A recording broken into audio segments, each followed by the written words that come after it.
salle, donc pour qu'elle transmette le message. Mais bon.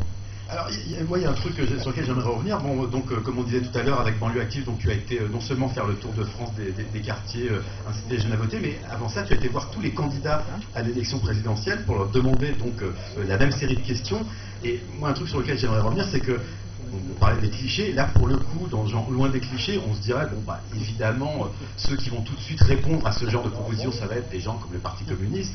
Et or, Marie-George Buffet refuse de te rencontrer. Et par contre, un de ceux, très paradoxalement, avec lequel tu as, non pas un bon contact, mais qui est le plus correct et le plus finalement fair play, c'est Le Pen. Est-ce que tu peux nous expliquer ce qui, a priori, paraît comme très étonnant, comment un type avec lequel tu es totalement en désaccord, tu dis d'ailleurs dans le bouquin comme Le Pen, peut finalement être, est-ce qu'on peut dire plus roublard ou plus professionnel que les communistes, qui a priori devraient en tout cas être ceux qui seraient en premier réactifs sur ce genre de questions? Bah, j'ai été le premier étonné, mais je pense qu'ils nous ont pas pris au sérieux au début.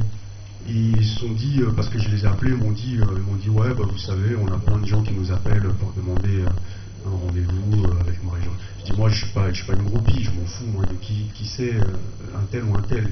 Donc ce qui m'intéresse, c'est que j'ai fait un tour de France, je suis revenu avec des doléances, j'ai fait une synthèse des doléances et on a mis en place un questionnaire. Et c'est ce questionnaire, je veux soumettre les différents candidats à ce questionnaire.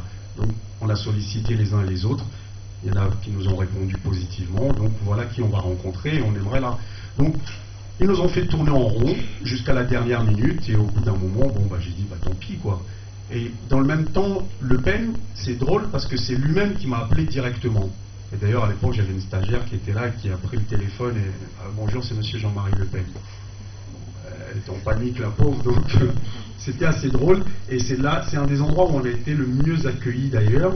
Et j'ai voulu être juste, en fait, et dire les choses comme elles se sont passées. Après, ça m'a valu des choses. Hein. J'ai entendu, il y en a qui s'en sont délectés pour décrédibiliser le combat qu'on menait, qu'on dit oui.